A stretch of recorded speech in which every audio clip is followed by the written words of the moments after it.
don't know, quite 60 seconds, but more or less. My name is Yanilda González. I am an assistant professor of public policy at the Harvard Kennedy School. And I have the really exciting task of moderating today's conversation on navigating populism, the future of democratic politics in Latin America amidst insecurity and inequality. Obviously, a lot of relevance for elections in the US tomorrow. I'll begin by introducing our speakers, and then I'll turn it over to Claudia Lopez for some opening remarks, who is the convener of the seminar. Assuming she's on Zoom. Assuming she's okay. So after I introduce our speakers, we will hear some opening remarks from our convener, Claudia Lopez. So first we'll hear from President Carlos Alvarado Quesada, who served as the 48th President of the Republic of Costa Rica from May 2018 to 2022. Under President Alvarado's leadership, Costa Rica contributed to global efforts to combat climate change and defended human rights, democracy, and multilateralism. President Alvarado is a recipient of the 2022 Planetary Leadership Award by the National Geographic Society for his outstanding commitment and action in protecting the ocean. And he then received, on behalf of his country, the Champion of the Earth Award for Policy Leadership, presented by the United Nations Environment Program. So we definitely have a real leader on environmental issues here with us. In November 2019, President Alvarado was also named one of Time's 100 Next Emerging Leaders around the world in shaping the future and defining the next generation of leadership. We'll then hear from Professor Gustavo Flores-Macias, a professor of government and public policy at Cornell University.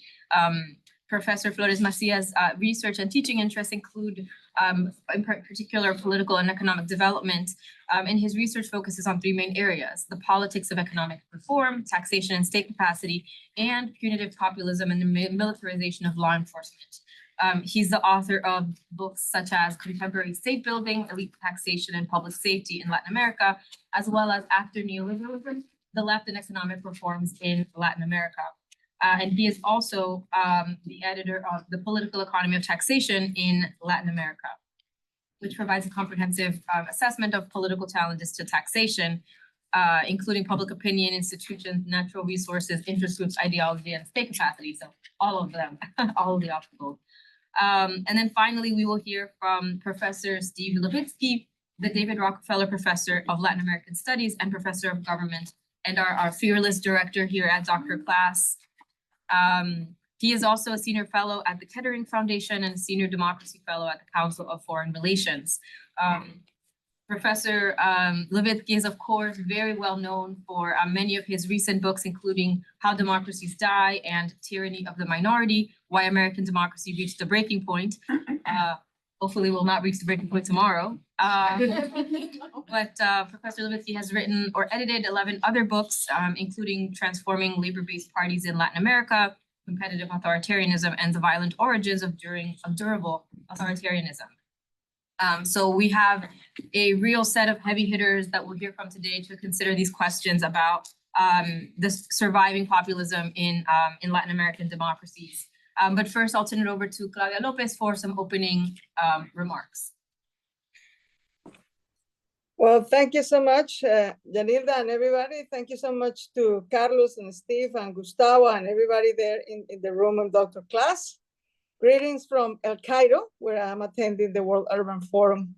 So it's a little bit late here, but as you could see today, we have another terrific set of panelists for discussing the challenges of security and justice in Latin America amidst populism. And today's panel will be particularly focused on sort of democratic governance, whether these challenges of security and justice provision are to some extent due to the challenges of today of state building or state capacity in Latin America, also to the challenges of democratic governance and to some extent the disenchantment across the region with democracy, or the political economy of providing these resources, enough tax base and resources to fund the challenge that we have seen in the two previous panels where we discussed police reform, or different ways to deal with organized crime. So this is the third session of our seminar. And next Monday, November 18th, in 2 weeks, November 18th will be our last session. So keep connected and keep going. And thank you so much to the three of our panelists for sharing with us their thoughts and suggestions about this topic. And then Yanilda for taking the lead on the moderation of the panel. Thank you so much. Oh, thank you all.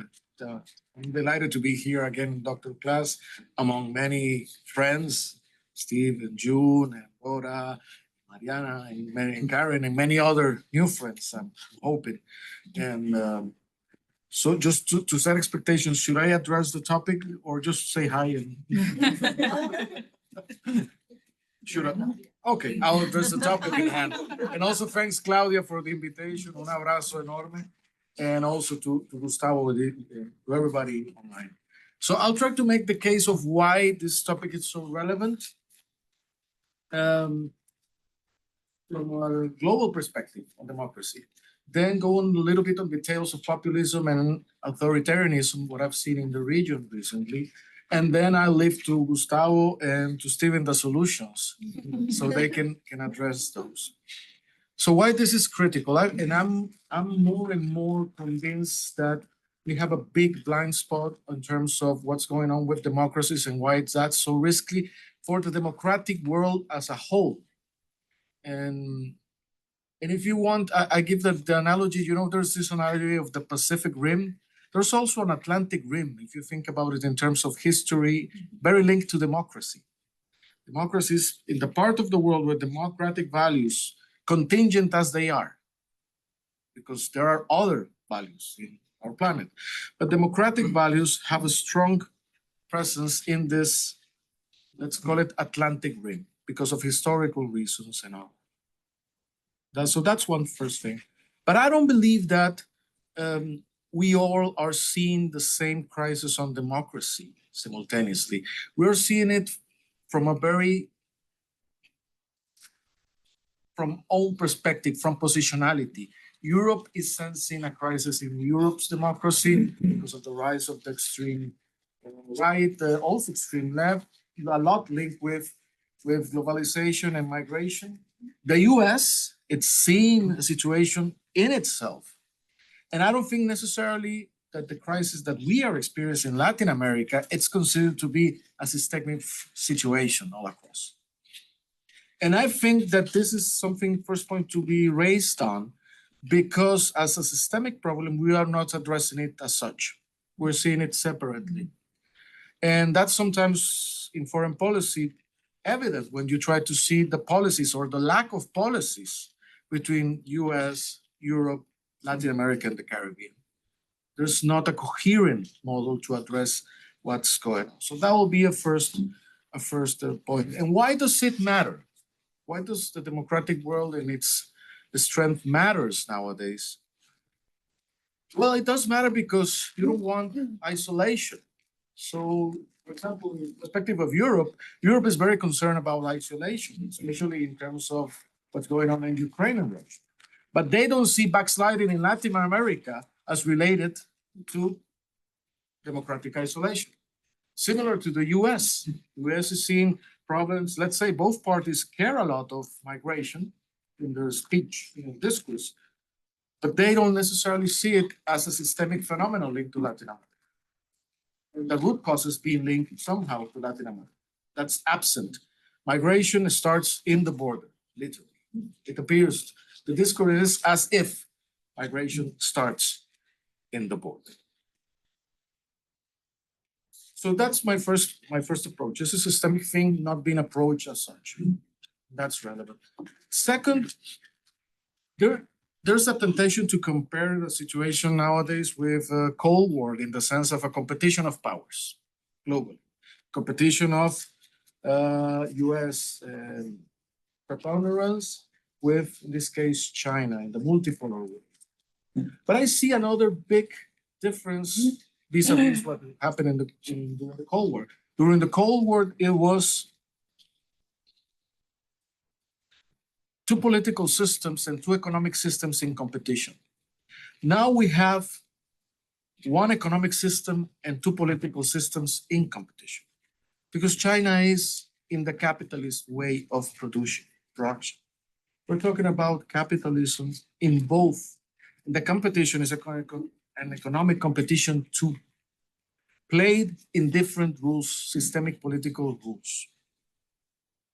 So why do I think that matters? Because we talk a lot about the backsliding and the weakening of democracy. As is democracy was the whole, but we never bring into account what the current capitalist model, the only game in town, has to do with democracy.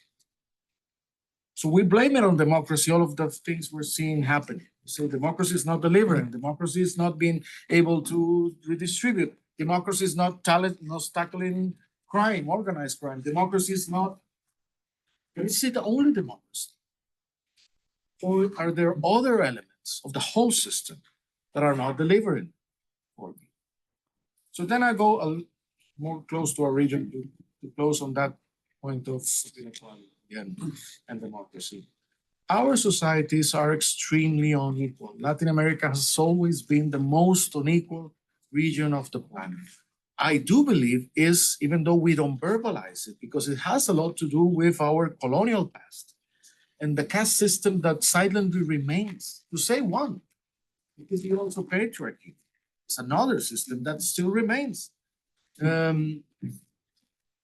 It's a mentality also sometimes of extractivism in our economies, not necessarily of innovation, many things that we have been a very unequal society. But then again, we managed other accomplishments at becoming a society that radically democratized most, if not most of its countries in a given period. And a region with a great potential for peace within nations. One of the most peaceful regions in the world on that regard, but with levels of homicides of a region of conflict, which is kind of an irony. Organized crime is recently becoming perhaps one of the most powerful corporations in Latin America, more powerful than governments and more powerful than legit corporations. They don't pay taxes, they don't pay social security, they don't obey bureaucracy, and if they do it, it's to rig it. And that's one of the main driver powers that is influencing our policy. On the other hand, the promise of democracy for many has not delivered. People are, as the Latino barometer has shown, the support on the democratic system is eroding. And I've found myself more recent in this conversation, I don't care that much about democracy. I care about somebody that can deliver security for my people. Democracy, it's good, but this is not working. And we might need others. So more often, as we put the blame on democracy, people is willing to let it go.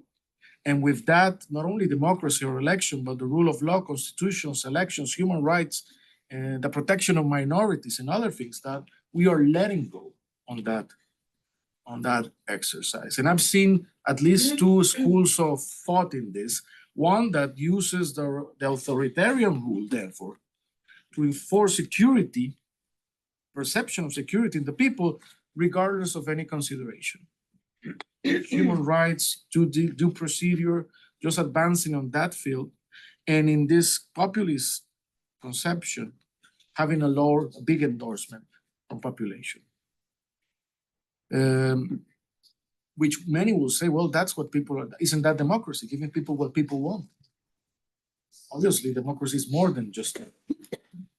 But it's a very populist argument. Give people what they want. If they want security, do it by all means necessary. The problem is what are the time interplay consequences of that? Everybody that has dealt with trauma or with conflict or with knows that those kind of scars in society emerge eventually in other ways. It's not such a way that you can just suppress those phenomena. I think it's going to go away. The other approach I've seen is looking the other way. It's not necessarily intervening directly, playing alone with the phenomenon. Not necessarily, because also democratic rules say that a state should enforce law and put into practice order and make the law of the people be respected. But I've seen that other school of thought is that we make relative this approach, not necessarily intervene and leaving a void for, in this case, organized crime to penetrate. And that also can be done through populist means. Sometimes it's not necessarily how many homicides you've got, but the perception of those homicides. You've seen it, for example, in Chile. Chile remains one of the societies with the lowest homicide, but as it has peaked recently, the perception of security is rather high compared to other places. So there's also this element of perception, and populism are masters of that, are masters of perception. And to tackle security in democratic means requires some toolkit that it's not about immediate gains. Populism wins, feeds about daily immediate wins on where the conscience of the debate is, where the popularity and the endorsement. Even they don't care about elemental things like truth or speaking truth. That's very relative from that approach. So they require this constant shifting of the consciousness of the public debate, while addressing this. Some of these things requires the boring consistency of bureaucracy, constantly handling either enforcement of the law, programs of prevention, infrastructure, etc., etc. So there's like two planes, two colliding, overlapping realities with not necessarily to perception, the notion, and what actually is people doing on the field. So how to address those? I think that's perhaps one of the main complexities. We don't have necessarily on communications, on the public policy side, on the narrative side, from the perspective of a democratic balance, respectfully of rule of law and human rights and democracy, we don't have yet a competitive narrative and toolkit, for my belief, to compete with populism. And that's perhaps the concerning part of this, and perhaps also the call to action. We more and more need to develop compelling narratives and actions coherent with democracy, rule of law, and human rights that address citizens' concerns and delivers for them in time while remaining truthful and not falling into we don't like, which is populism. That's the task ahead, I believe. Thank you very much, President Alvarado, for these really interesting set of reflections. And we can come back to some of what you've raised about the misdiagnosing that has been done and the failure to think systemically about many of these questions that you've raised. We'll turn it over now to Professor Flores-Macias, who is going to provide us with all the solutions to all the problems that you raised. Yeah, I'm only going to focus on solutions. Thank you. No, it's a real pleasure to be here. I promise I'll try to touch on some solutions. It's certainly a complex issue, but I want to thank first, Claudia, Steve, Carlos, Yanilda, everybody responsible for making this possible. Dr. Class, it's a pleasure to be here with you, and thank you for letting me be part of the panel. I'm going to share my screen, and what I would like to do is just broadly share some thoughts about the relationship between public safety and public safety crisis in particular, populism and democracy in the region. And I'm going to focus specifically on a couple of questions. So the overarching question, the main one is, how have these public safety crises affected Latin American democracies? And in particular, how do public safety imperatives shape executive power? So I'll sort of zoom into the executive power aspect of the mechanism, let's say. And punitive populism in the region has different important components.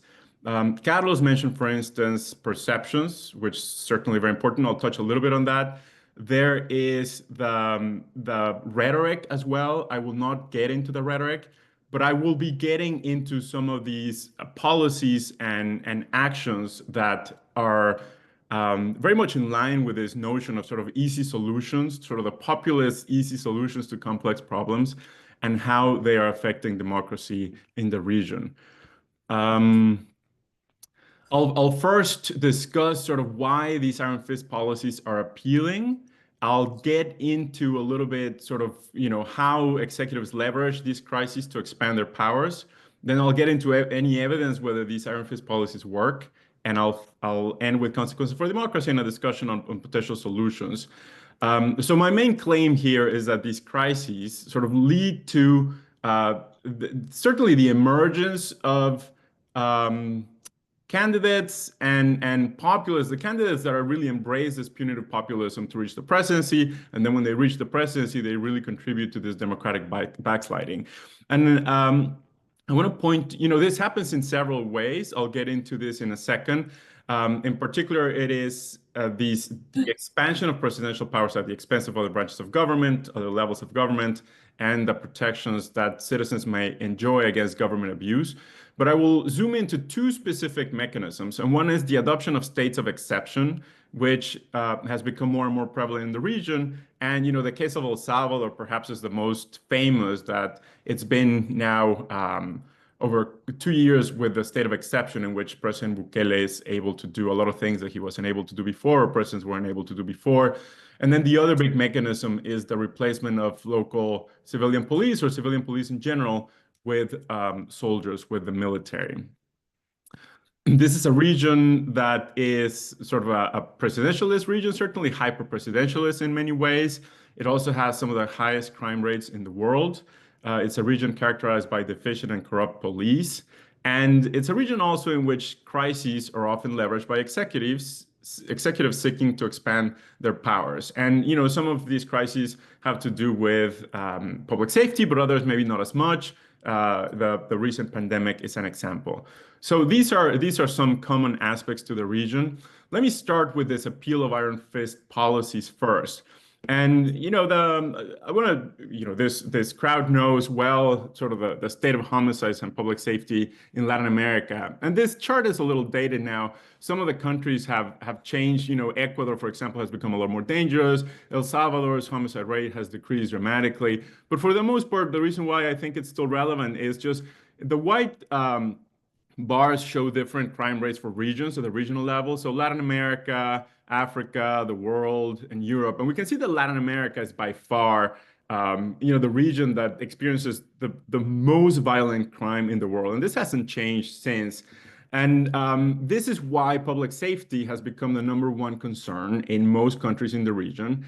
And in this chart, it shows countries in which it's the main concern in black, or the darkest shade. Hopefully you can see that. And then a bit lighter gray is the second most important concern. And this is also changing a little bit, in which in most countries it is now really the #1 concern. But so the crisis of public safety has led to public safety really as perceptions of a crisis that is region-wide, although certainly there are differences, right? In Argentina, rates are not the same as in Mexico or Honduras, but even in places like Costa Rica or Uruguay, perceptions of public safety crises are such that, there's this sense that something needs to be done right away, that there's urgency in addressing the problem. And one of the ways in which this materializes is the government certainly reach for these policies, iron fist policies. We can think about using the military for public safety. We can think of tougher sentences, detaining suspects in pre-trial detention indefinitely or for longer periods of time. Here's just one chart that shows the support for constabilization, again, the use of the military for policing in the region. And you can see that in all countries, regardless of how low the homicide rate might be, or violent crime rates in particular maybe, you have a majority of people supporting this measure. And we can see that maybe in places, this is El Salvador, maybe things have changed quite a bit, but in Chile and Uruguay, Argentina, even places where you don't have those same levels, you have quite a bit of support for these measures. In some of my research with Jessica Sarkin, we present people with these two images that you can see. You know, it's more than the two images that we show, but we basically show these two images and we randomize it. So not everybody gets the same image. People might get one or the other, depending on which group they're in. And we ask them about their perceptions of the images in terms of their effectiveness to address crime, respect for civil liberties, propensity to engage in corruption, and whether they would be willing to have them patrol their neighborhood. And what we see is that consistently, it's exactly the same image. The only thing that changes is the military uniform. And consistently, perceptions of effectiveness of civil liberties and corruption are sort of the armed forces, or the one that is wearing sort of the military uniform, performs better across the board, which is quite striking. This is with evidence from Mexico. But so in this context of quite a bit of support for iron fist policies, we have then executives leveraging this support to expand their own powers at the expense of checks and balances and other aspects that we think are crucial to democratic life, and especially liberal democracies. Just very briefly, there's a literature on this that leverages the so-called war on terror following 9/11 attacks. And, you know, this is something that we saw in the US, but also in the UK, in India, and Australia, in Russia, and many other parts of the world in which executives sort of leverage these crises. And I think we're seeing a lot of the same in the context of public safety in the region. So presidents leverage these emergencies to circumvent legislative and judicial oversight, to encroach on the competencies of other levels of government, and to undermine legal protections against government abuse. And just as it happened with the war on terror, these measures can be fairly sticky, and they can enjoy broad popular support that translates into broad legislative support as well. I won't get into the details of these because I want to be mindful of time, but you know, these are sort of just specifics of what I just mentioned. But what I will say is just the two big mechanisms and how this is taking place in the region. The first one is through this declaration of state of exception. El Salvador, again, is perhaps the most famous case, but we've seen it in El Salvador or elsewhere, in which the government suspends the right to legal defense, to assembly, the right to know what one is being charged of when arrested, when put in jail, the adoption of indefinite pretrial detention, in absentia trials, pretty serious aspects of sort of the dismantling of a liberal democratic regime. And in spite of all these considerations, the policies remain very popular. It's not only happening in El Salvador. You know, we've seen versions of this in Honduras, certainly in Ecuador, even before Noboa's measures. We saw this with the previous administration of Guillermo Lasso, but even in countries like Chile with relatively low rates and with, you know, presidents on the left that maybe are not associated with these types of policies, we also see the declaration of state of exceptions, not at the national level, but at the regional level, or in Guatemala and so on. So this is something that is taking place across the region. And then the second big mechanism is this aspect of militarization. And militarization can be, you know, the police becoming more like the military, but in particular here, I mean the constabularization of the armed forces. And these are some examples: Brazil, Colombia, Honduras, Mexico. We've seen this in many places. In the case of Mexico is one that I'm closest, you know, the one that I know best perhaps, and it's one in which, starting in late 2006, early 2007, the Calderon administration really turned over public safety to the military. And before the Calderon administration, or starting with the Calderon administration, and then continuing with other administrations, we saw attempts to give the president the ability to unilaterally declare a state of exception.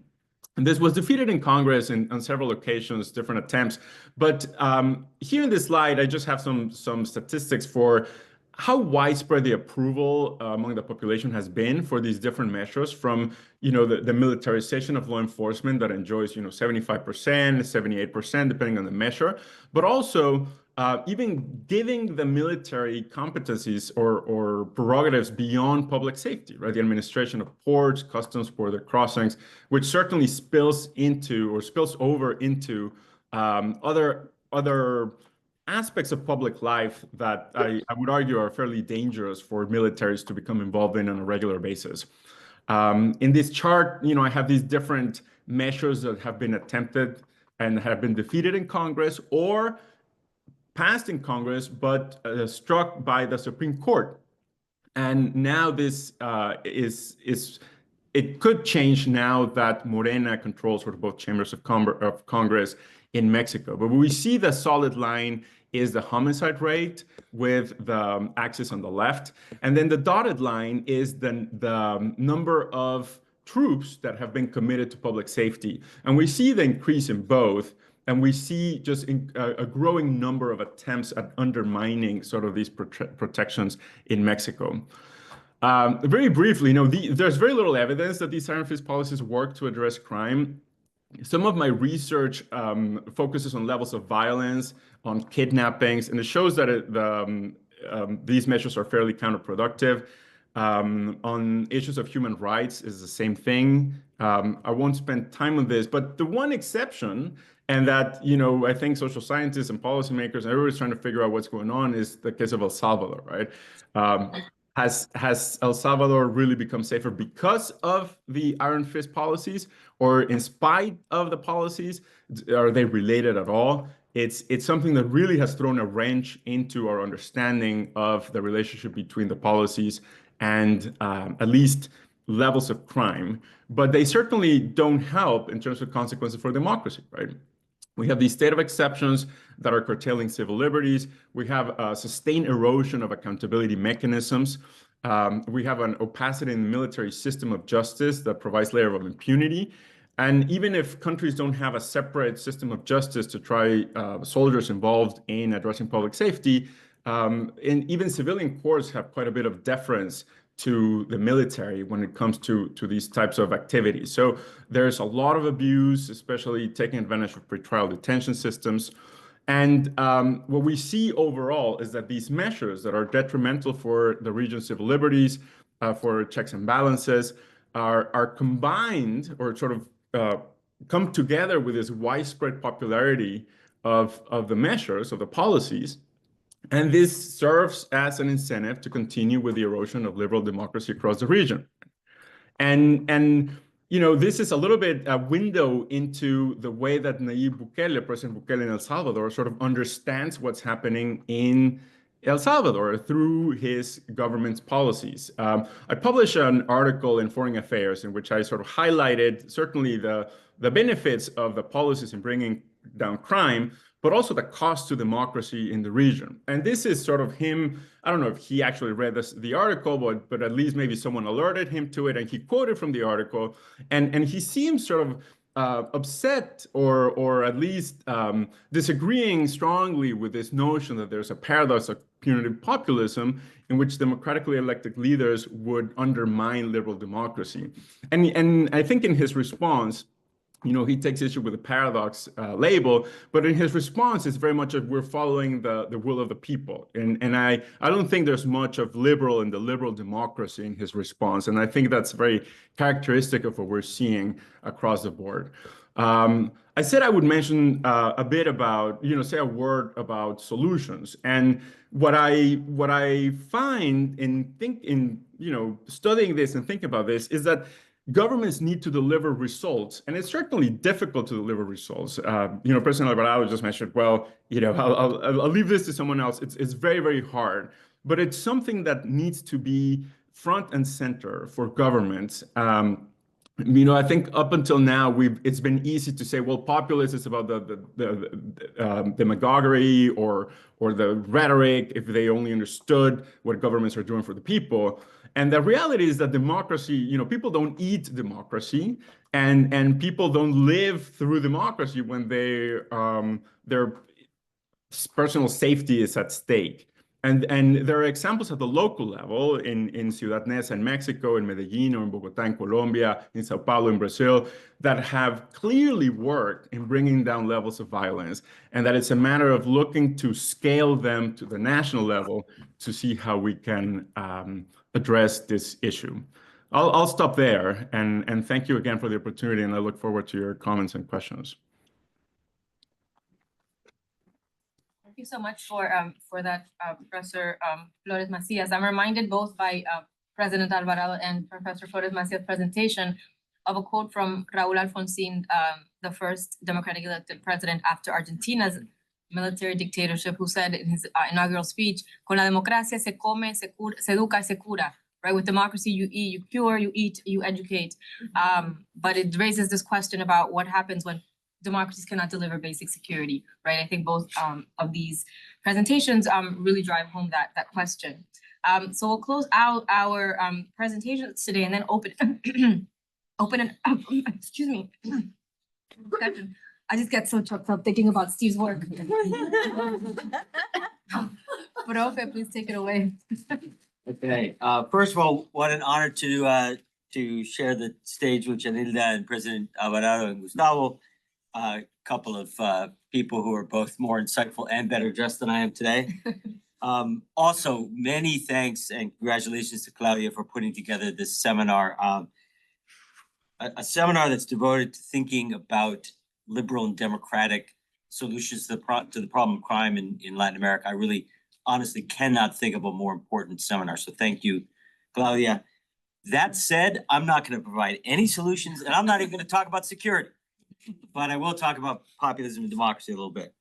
I want to start off by being unusually optimistic and present a little bit of a big picture glass half full perspective, and then step back and talk about this issue of take a sort of different angle on this problem of populism. But ultimately, I think it will be very consistent with what Gustavo just said.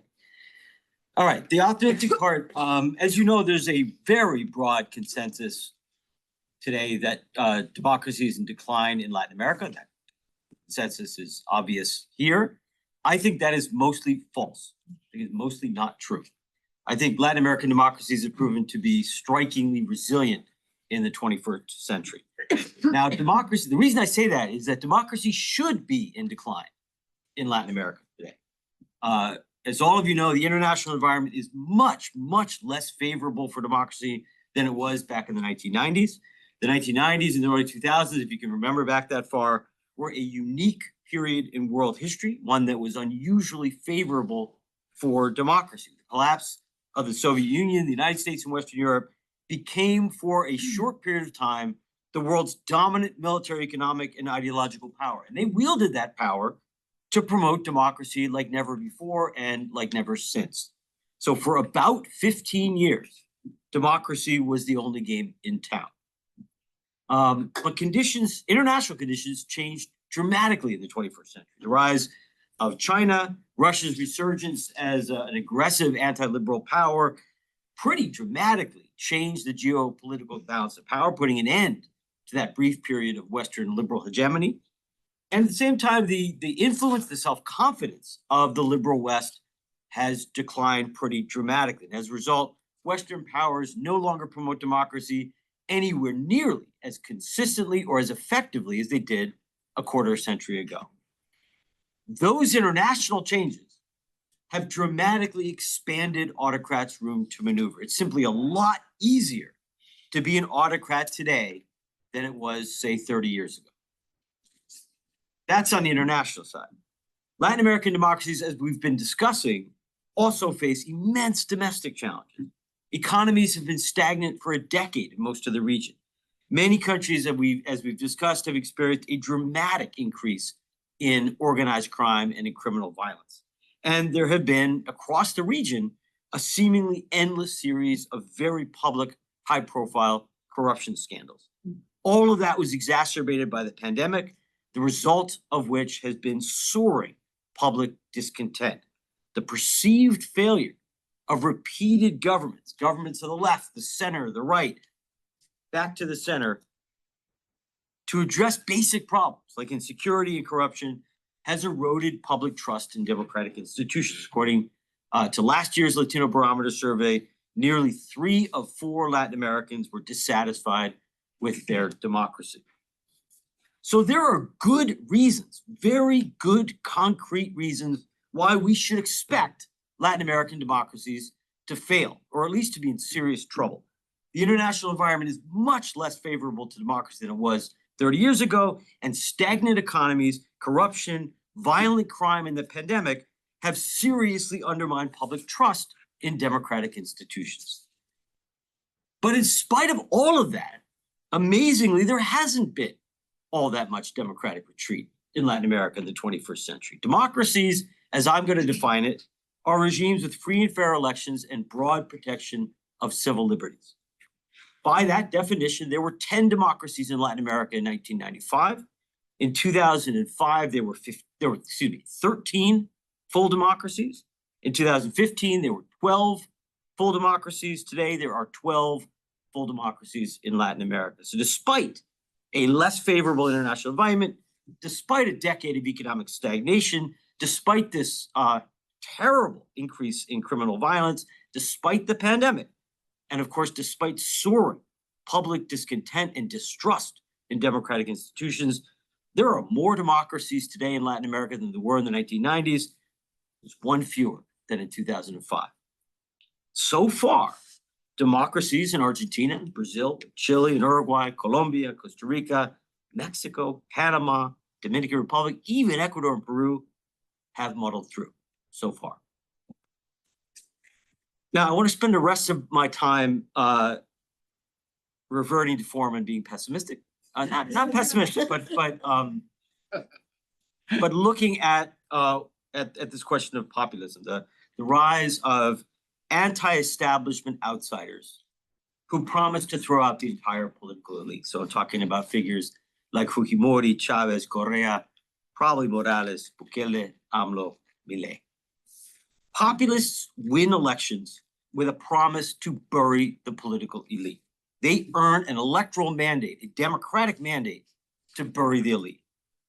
That mandate very often leads to a constitutional crisis when they're in power. And those crises, those institutional crises, can destabilize and even wreck a democracy. Peru under Fujimori, Venezuela under Chavez, Ecuador under Correa, El Salvador under Bukele. Populists do not always kill democracy, but they dramatically increase the likelihood of a democratic crisis. The thing I want to focus on is the fact that populists are getting elected today at a rate never before seen in history. There is a powerful anti-incumbent mood today in Latin America. Opposition candidates have won 14, get this, 14 out of the last 15 democratic elections in South America. 14 out of 15 going back to 2018. I think in all of Latin America, it's 20 of the last 22. Really, only Mexico and the DR are exceptions. But Latin Americans are not just voting out incumbents. They are now systematically bypassing established opposition parties and voting in favor of outsiders. So Bukele in El Salvador, AMLO in Mexico, Bolsonaro in Brazil, Boric in Chile, Castillo in Peru, Rodrigo Chavez in Costa Rica, Milei in Argentina. Several, not all, but several of these outsiders went on to assault democratic institutions. So if there is a dramatic rise in the degree to which anti-system outsiders are getting elected president, then it's probably fair to say that that there's a growing threat to democracy in the region. So the question I want to ask and provide a slightly different answer to is why? Why are so many populists getting elected today in Latin America? Most analysis, I think correctly enough, focus on the demand side. They focus on why Latin American voters are, and not only Latin American, but voters are choosing populists. And if most analysts agree, Latin American voters are frustrated, they're angry with the status quo, which leaves them increasingly open to sort of que se vayan todos appeals. I think that's right. And Gustavo showed this very clearly in the case of insecurity and punitive populism. I want to suggest, though, that there's also a maybe underappreciated supply side to contemporary populism. It is simply a lot easier to be a populist today than it was 30 or 40 years ago, because political establishments are weakening. The political establishment is the network of actors who regularly engage in politics and exert some influence over politics. So I want to think, for simplicity's sake, of just three types of establishment institution, or three types of establishment actor: political parties, major interest groups like business associations and trade unions, and major media outlets like newspapers and television networks. Parties are important because they nominate candidates for higher office, right? Where political parties are strong, their control over the candidate selection system allows them to serve as political gatekeepers, filtering out anti-system candidates. So parties, when they're strong, have the ability to serve as gatekeepers.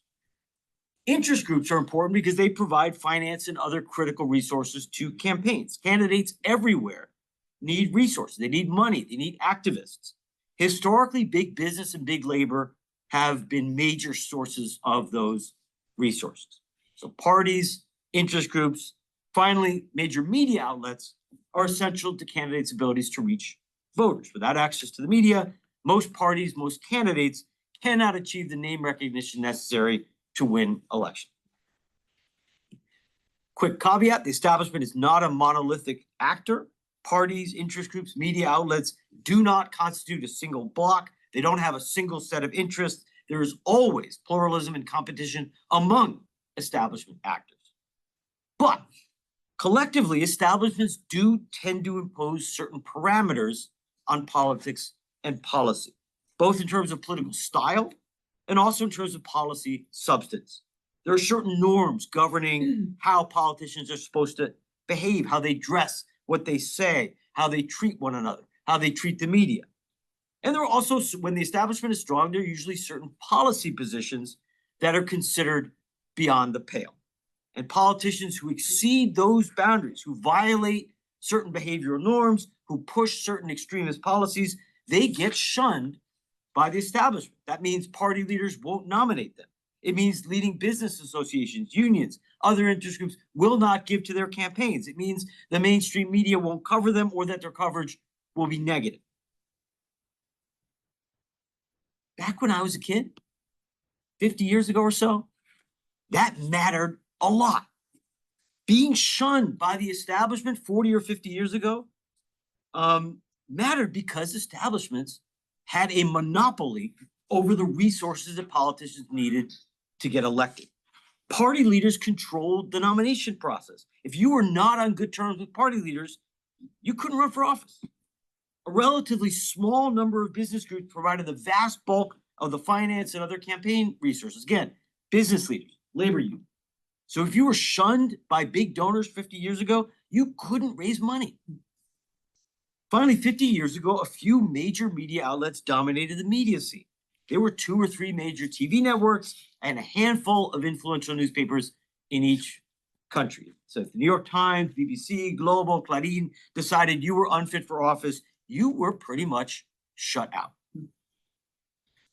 The fact that established parties, interest groups, and major media outlets monopolized access to the resources that politicians needed to get elected and to stay in office meant that politicians had to be on pretty good terms with the establishment. Politicians needed the approval of party leaders to get elected to office. They needed the approval of major interest groups to fund their campaign. They needed the approval of major media outlets to reach voters. That dependence of politicians on the establishment had really important consequences for democracy. 20th century politicians could not simply respond to voters. They couldn't just give voters what they wanted. They had to strike a balance, for better or worse, between appealing to voters on the one hand and remaining acceptable to the establishment on the other. That was not particularly democratic, but it had a certain moderating effect on politics because it kept more extreme politicians and issues off the agenda. You get where I'm going. The days of establishment monopoly are over. Establishments across the globe have lost their control over critical electoral resources, which means they're losing influence over politicians. Parties no longer monopolize candidate selection. Politicians can either hijack parties through primaries like Trump, or they can just create their own parties like Fujimori, Bukele, Milei, and many others. Interest groups have lost their monopoly over campaign finance because candidates can raise money online. Bernie flippin' Sanders out fundraised Joe Biden in the 2020 primaries. And of course, social media has eroded the influence of established media. Today, candidates can use Facebook, YouTube, WhatsApp to reach voters, even if they are shunned by the mainstream media. So contemporary politicians do not need the establishment like they did 30 or 40 or 50 years ago. They can raise money online, they can reach voters via social media. For politicians, this is super liberating. Politicians now, for the first time, can respond directly to voters without worrying what the establishment thinks. They can violate long established, widely held norms. They can, and by doing so, build a reputation as a maverick, as an outsider who's not beholden to the elite and who's willing to tell it like it is. They can do and say things that were previously off limits. Think about Trump, Bolsonaro, Bukele, Milei. In fact, candidates today can campaign openly against the establishment. In fact, that's a really good way to win. Arguably, there's always been a certain demand for populism in Latin America. There's always been a strikingly high level of public discontent in much of Latin America. What's really new, I think, are changes on the supply side. It is simply much easier to bypass the establishment than it was half a century ago. When Juan Perón beat the establishment in 1946, it took the kind of mass mobilization you see once in a century. When Bukele beat the Salvadoran establishment a few years ago, not that much. He mobilized 2 million people on Facebook and Twitter. Pedro Castillo had the entire Peruvian establishment against him. Business, media, political elite, the entire flippin' city of Lima was lined up against him. Castillo had very little money, he had little organization, he had little talent, and yet he still won the presidency. Now, this new scenario is a lot more democratic than the old one. Peru's 2021 election may have been the most democratic election in the history of the world. I still have not found an election that I would consider more democratic. A provincial nobody beat the entire Lima establishment. Politicians who don't need the establishment can be more responsive to voters. There is nothing more democratic than giving voters what they want. But what happens, and this circles back to where Gustavo was, what happens when the people are so angry that they want to impose, what they want is someone who will either wipe out civil liberties or someone who will take a wrecking ball to Congress, the courts, and other institutions of liberal or representative democracy. This, I want to suggest, is a hell of a paradox that we face.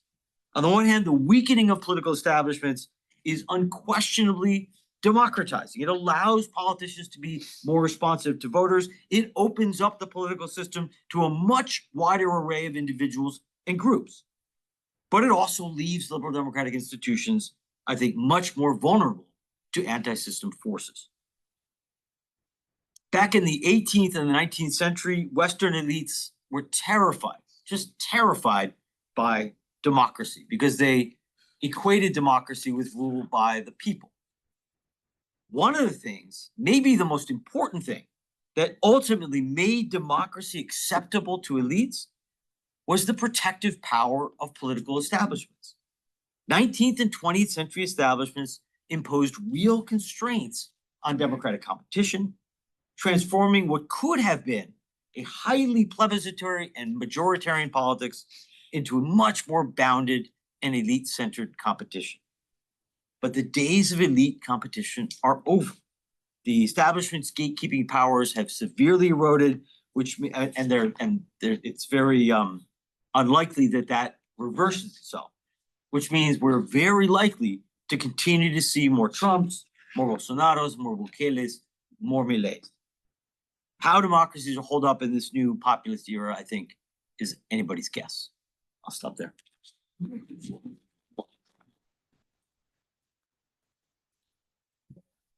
Well, now I don't know whether to feel optimistic or pessimistic. But a wonderful set of reflections from these three fantastic speakers.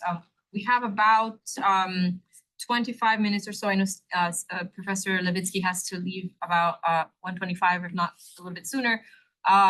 So we'll take a first round of questions from folks around the room and on Zoom, and then we'll turn it back to our speakers before collecting an additional round of questions. Who would like to go first? Yeah, so thank you.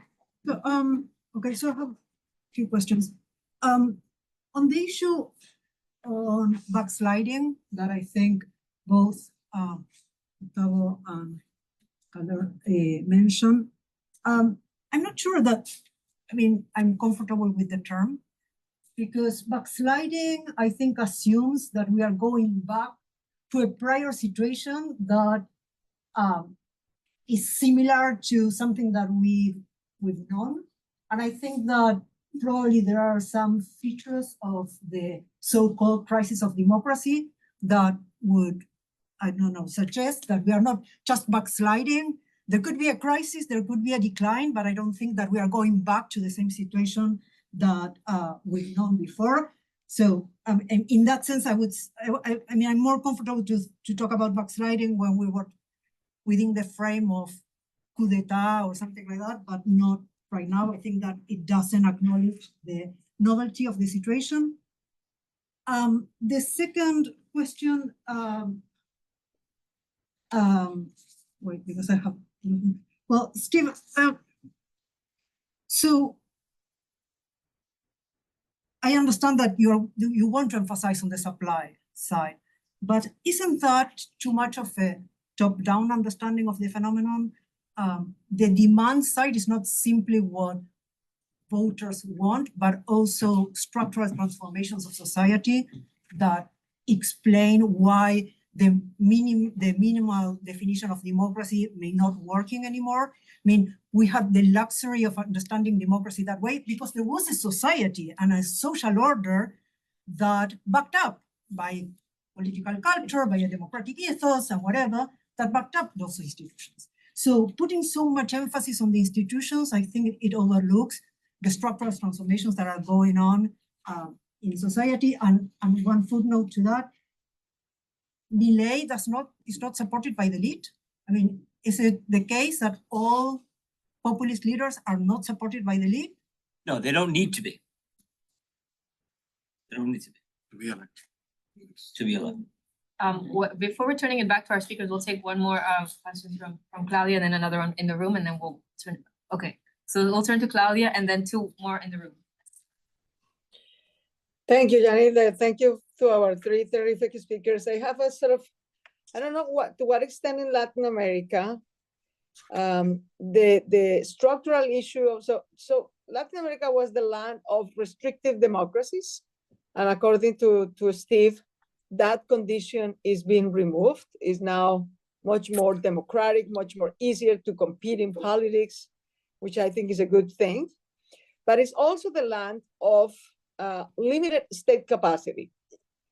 So now more popular, more democratic, and more popular, responsive to popular demands, people are being elected. But they face the restrictions of higher expectations within limited capacity. Within institutional settings that are not only limited, but that are designed and operate so that they incentivize short-term vision, short-term results. Let me give you an example of Colombia. Colombia is the classic country of limited state capacity in Latin America. In fact, had the largest civil war because it is unable to control 50% of the territory, has a state competitors groups, organized crime now, but guerrilla groups before, paramilitary groups before, cartel drugs before, all sorts of state competitors. not only seeking to extract rents, but actually compete to control both territory and population as an state-like organization. And the period of Colombia, for example, in presidential elections is now 4 years. There is no re-election. In the middle of the term, at the 2 years period, all the governors and mayors changed. So it's actually like having a 2-year term rather than at least a 4. And you have no incentives. In fact, the periods in which Colombia has better periods of dealing with the challenge of democracy, we've had re-election. Both Alvaro Uribe and Juan Manuel Santos, for example, had re-election. And it was moved out because the one who imposed it or was able to agree to it, Alvaro Uribe, used it to have a 3rd term, and it prohibits, the debate now having that. So my question, based on the Colombian example, but you can say also that that could apply to Mexico, for example, is how will you suggest, Steve, Carlos, Gustavo, not to retreat on democracy, because I think that's a good thing. Of course, here I have my own perspective. I would have never, ever been elected mayor of Bogotá within the elite-driven Colombian setting. So you don't want to retreat on that, but we need to deal with state capacity and with institutional settings that have more long-term incentives in the delivering of stuff. Because limited state capacity and short-term incentives is sort of the word combination over.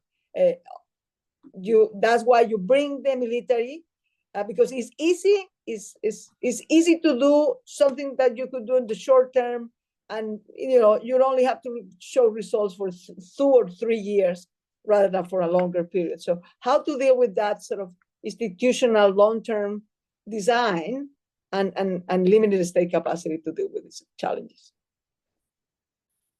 Thank you so much, Claudia. We've got 2 more quick questions. We'll take in the next round. And yes, please. Hi, thank you. I'm María Alegre. Thank you for inviting me here. So I want to talk about this national populism, but putting it down to local governments. Because as insecurity is increasing and there's more xenophobic postures being multiplying, how can we address these local authorities populism and also violent actions? We are talking about a lot of repression happening in terms of security, but also in the case of Lima, for example, public spaces being actually destroyed by just a call of the mayor. So the local governments are also of course shaped by national politics. Our mayor in Lima is actually revenge for Castillo being elected president by the elite, but they also have the opportunity to reach more directly to people and to have these opportunities of actually the close contact and participatory processes and so on. So I think that we might have allies over there to address the democracy and to assert it, but at the same time, they are also contaminated by these fears and this populism set. So just open up on ideas on that will be great. Thank you. Last question from you. I'll try to be brief. Terrific talks. Thanks for the opportunity to listen, to participate. I just wanted to add to the list of potential factors left out that colleagues before have mentioned. You mentioned the colleague mentioned structural force. Maybe we should talk more about that. You talked, Claudia Lopez, about state capacity. The inadequacy of state capacity is an important variable. But strikingly, after 3 talks on populism, nobody has mentioned charisma and the character of political leaders. We have an honorable president of Costa Rica here who embodies charisma, as do many leaders. And institutions, at least in my limited experience, often have more to do with who's inhabiting them than the institutions themselves. And I'm trained as a political scientist. I'm in a room full of political scientists. We believe in institutions. We believe in structural forces. We believe in state capacity. But what about the people who are running such organizations. After all, who is hovering over this conversation is Adolf Hitler, who was elected in a democracy, a weak Weimar democracy, but he was elected before taking over. And Trump is trying to get elected before taking over, pre-announced. So I think character, charisma, leadership, who these people are is extremely important and perhaps beyond our purview. It's more in the realm of political psychology, but something to add to the list. Wonderful.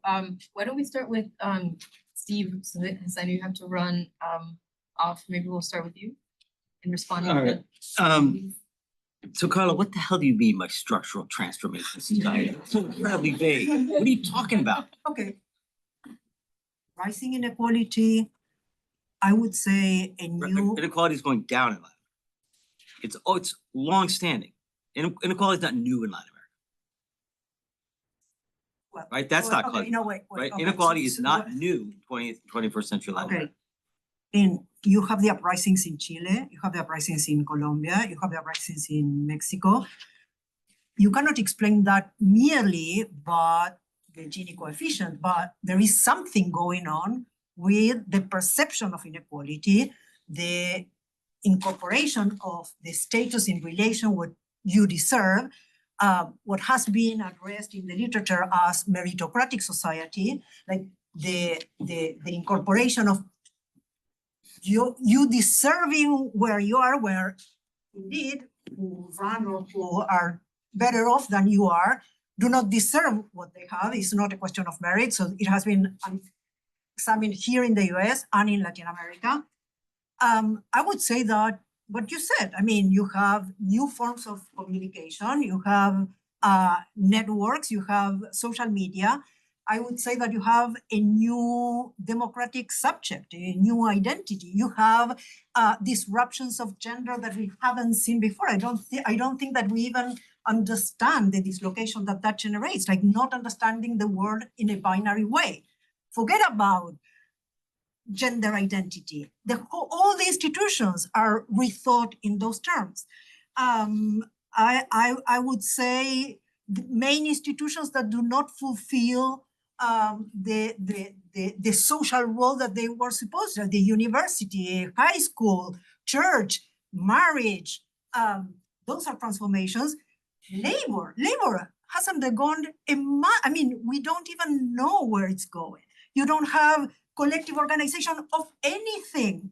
So how do you understand even democracy without the collective dimension? You don't have the public sphere, you don't have the public communication or the public media, you don't have the same discourse, you don't have, I mean, social fragmentation is, sorry for the banality, but it's everywhere. I mean, does that not ring a bell? How do you expect that's you?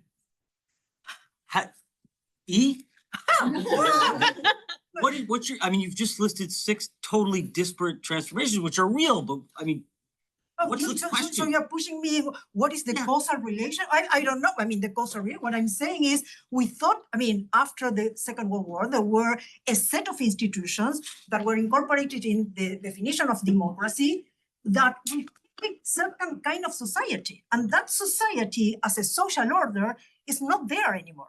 How can we not conceive that it's going to be a chasm and a fracture in those institutions? I mean, I don't know, obviously that I don't know the causal relations of that. And I don't know whether there are exogenous causes or not, but simply to understand the whole phenomenon on the basis of institutions and tweaking institutions. Did I say? No, you didn't. No, I didn't. No, you didn't. No, okay. But then the question is, why precisely the establishment crack up? Why is it not working as the gatefoot that it used to? Well, we have a group of grad students who are working, we're trying to we have a working group, and hopefully we'll produce a book on this. But I think if I had to point to a principal factor, obviously there are multiple ones, it's internet and rise of social media. That's been the biggest change we can establish in the 21st But that's a social phenomenon then. Okay, well, okay. Yeah, which I alluded to before. I'm gonna move on. Claudia, I think you've pointed to the critical problem to which I'm not gonna have a solution. how in a democracies always have a challenge with respect to time horizon. And I think you're absolutely right that where states are weaker, both the incentives for short-term behavior and the costs of short-term behavior are even greater. So this combination of really short time horizons and weak states is deadly. How do you lengthen time horizon? One way is political parties, political organizations. Those are weakening across the board. Political parties, when they function reasonably well, tend to be intergenerational and tend to operate with long parties as a collective care about what's going to happen in 5 or 10 or 15 years in a way that individual candidates may not. So all things equal, a political party will operate with longer time horizons than individuals. The problem is parties are collapsing across almost the entire region. And so we're seeing, and if you want a good case study of how politics looks after 30 years without political parties, take a look at Peru. It's difficult to imagine more sort of cortoplacismo among politicians than in Peru. What does that mean? Short-term thinking. Sorry. Another way of lengthening time horizons, Claudia, you mentioned, is re-election. I think places that have a more or less effective rule of law and reasonably strong democratic institutions, I think all things equal, re-election is beneficial for that reason. And I think Colombia is among the countries that can sustain presidential re-election and benefited from presidential re-election. For the life of me, I was shocked that Colombia actually ditched it.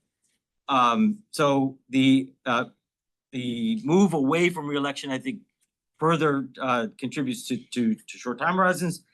The other thing is, which also I think we're moving away from in the region, is effective and relatively autonomous bureaucracies and civil service.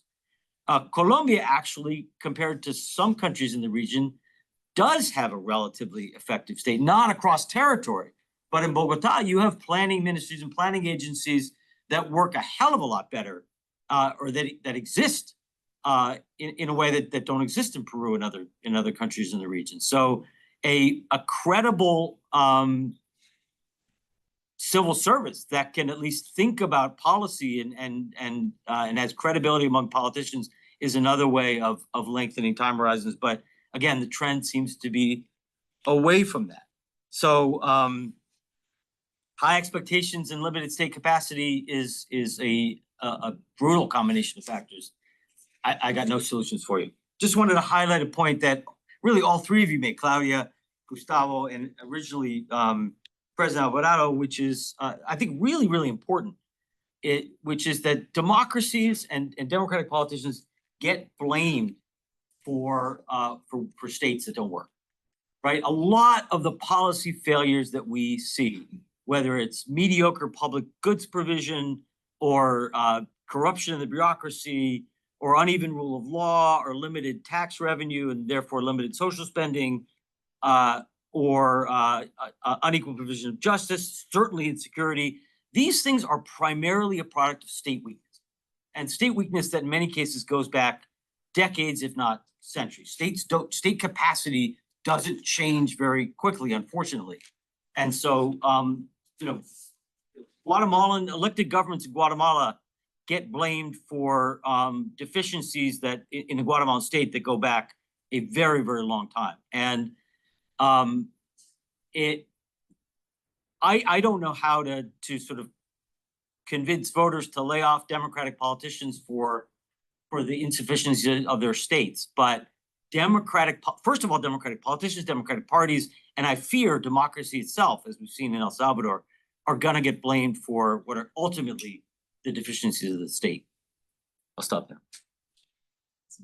Maybe we'll turn it to President Alvarado and then back to Gustavo. Thanks. Look, I'll try to address some, going to Steve's provocative framework. I agree with the part of the fighting the elite. That's kind of a leitmotif on the whole populism. But I do believe that that's driven not by just emptying the current elite and full stop. that's part of the project is bringing a new elite to rule. And what I've seen is what elite is filling up those places. Well, the economic part, it's too soon to assess, but what I sense is that the economic part is being filled by those economic factors that benefits from the new regime. And in lots of those, there are lots of questions about corruption of people very close to the regime with privileged access. And in that, you can also see the potential breakthrough or more breakthrough for organized crime, which is one of my main concerns, because there's a gap of the traditional elite power, and you have an actor with lots of economic and political power that can fill up. So I think that it's not just voiding the elite. Perhaps that's why the example of Peru, of Castillo, is a good one, because Castillo, from my perspective, was a good sport in the sense that he won an election, he wanted to end his term, he was not carrying a project for, which is the other thing. Many of these populists carry the project of remaining in power. That's why the changes of the constitution, that's why many say, well, let's try to find ways that if I can stay or I can delegate my power to, because of the populism, it relies on that notion of democracy as majority, which is very appealing to people. What's democracy? The say of the most. So if most people say we want death penalty, we'll have it. And if more people say we don't give right to the LGBT community, we'll have it, because that's democratic.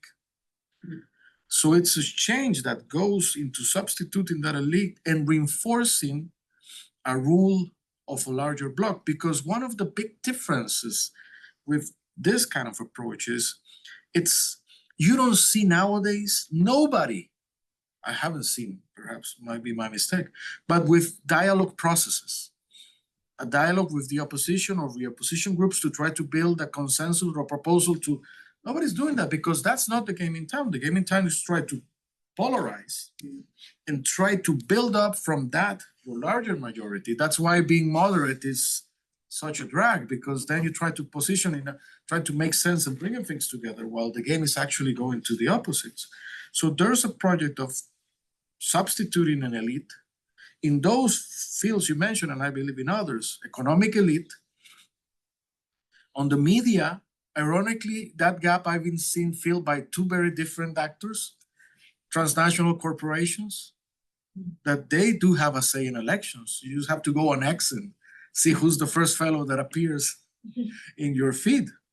But it goes not only to the US elections, it goes across through elections, or a dramatic shift of what used to be media in crisis and propaganda, buying people to generate content as if neutral when it's not, it's deliberate. So those previous elites have been filled up with have changed to other elites, and parties are, parties is just, they're just that. You just need a legal vehicle in which that's become a business now. In Costa Rica, there are people that create parties and they go sell them.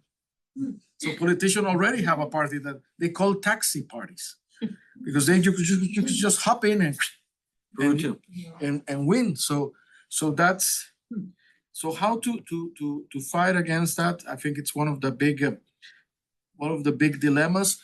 One of my best answers so far, consolation answer, is that sometimes it's good to lose for the right reason. Why? You don't have to become that to participate in politics. I mean, at least for an act of resistance. You don't say, well, if everybody's doing it, why don't I get my own party and do whatever campaign I want just in order to be there?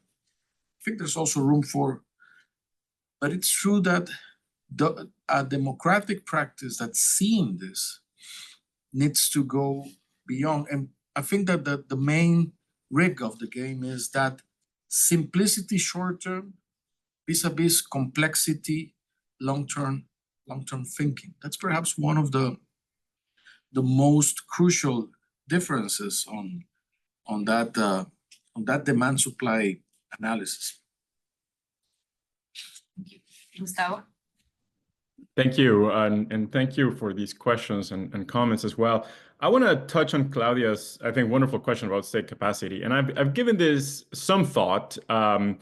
You know, I wrote a book about what I call contemporary state building in terms of experiences that work in the region for taxation and public safety. So state capacity is something that I think about often. And in my mind, the state of emergencies, what Bukele has done in El Salvador, is lowering that bar, that state capacity bar, or helping a weak government sort of clear that bar in some form. And what I mean by this is that when you have constraints that have to do with civil liberties, with human rights, with courts and Congress and so on, these are all constraints on your ability to solve a problem in some form. And what these states of emergency do is they sort of magically, they wave away these constraints that governments face, or at least, you know, in liberal democracies. So, you know, your police maybe is not super competent. They might, you know, instead of putting criminals in jail, they might shoot them instead. Okay, well, no problem. State of emergency, it's fine, right? Or the judges might think that a case wasn't made correctly against a suspect, and then the charges that were pressed no longer stand. That person walks away. Don't worry, state of emergency, right? Let's keep these people in jail. So I think that what Bukele has done and what other governments have done, you know, in Honduras and elsewhere in Ecuador, is try to reach for that, lowering the bar of state capacity to make things happen.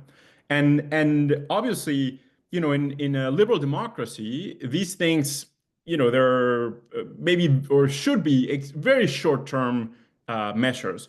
So what I think we should do instead of being, you know, over 2 years in El Salvador in the state of exception, we need to look for ways in which we can have comparable effects within the limits of liberal democracy. And what I mean by this is, you know, if one of the aspects that seems to have worked in El Salvador is that suspected criminals are put in jail and then they're not let out, they stay in there under, you know, it's no questions asked. Well, in a liberal democracy, what we can do is reform the prison systems. Prisons are, you know, in Latin America at least, don't get as much attention as the police or police reform, other aspects, and they are central. They're sort of a crucial link in preventing sort of the vicious cycle from spiraling away. And you have, you know, you can have the best police and the best judges, but then if criminals in jail or people that are put in jail, then the jails are schools of crime, and they come out and they're even better criminals, right? So that is a major problem. So investing in prison reform, so that you can actually keep criminals in jail, investing in the judiciary so that, you know, suspects that are presented to the judge and with a good case to be made, they actually go to jail. You know, impunity is rampant in the region, and sort of what I'm going to say is sort of a nod to the structural aspects in the background. Corruption is just pervasive, and it's something that has always been the case. But when it comes to crime, it's something that gradually, the more it grows, the harder it is to rein in because of that impunity that permeates the system.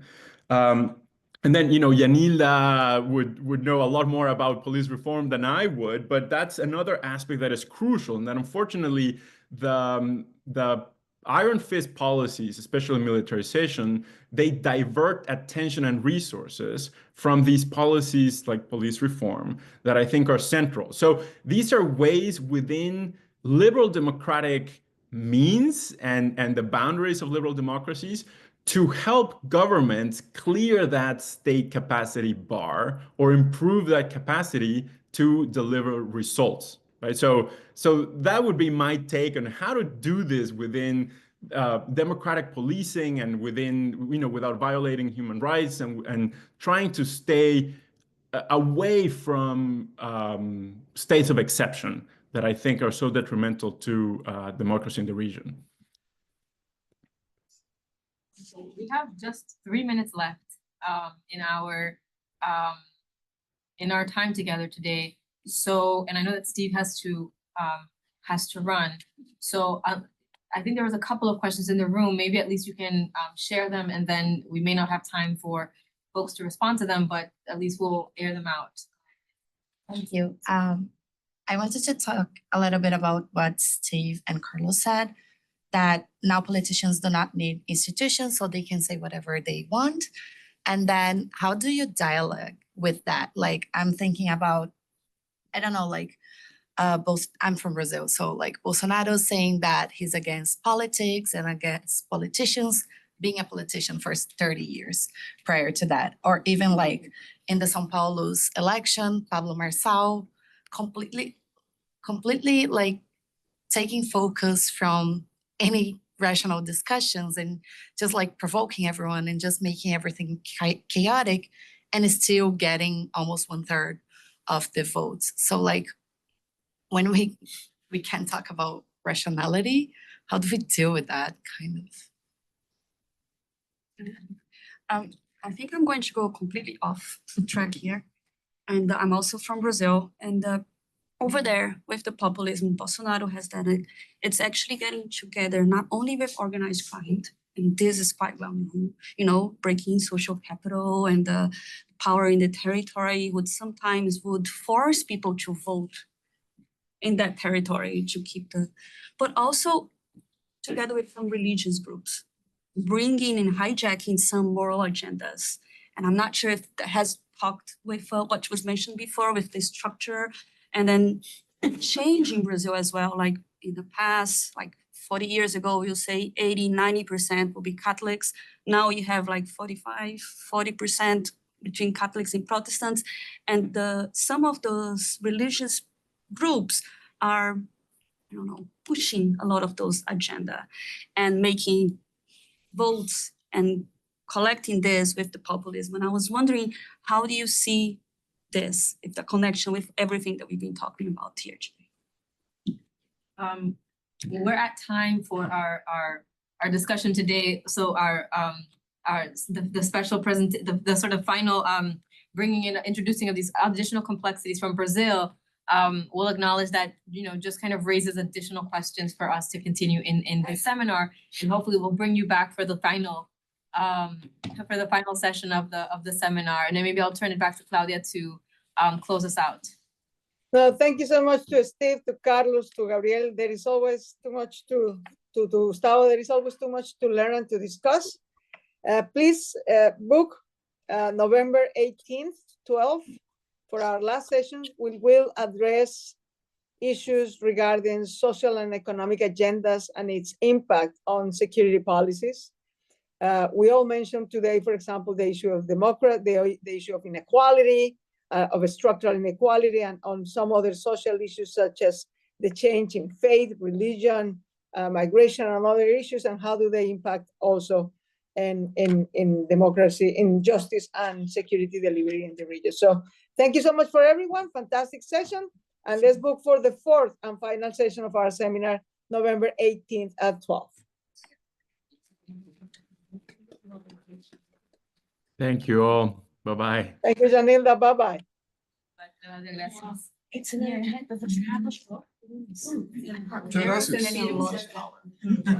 Mucho gusto. Short term, I'll save you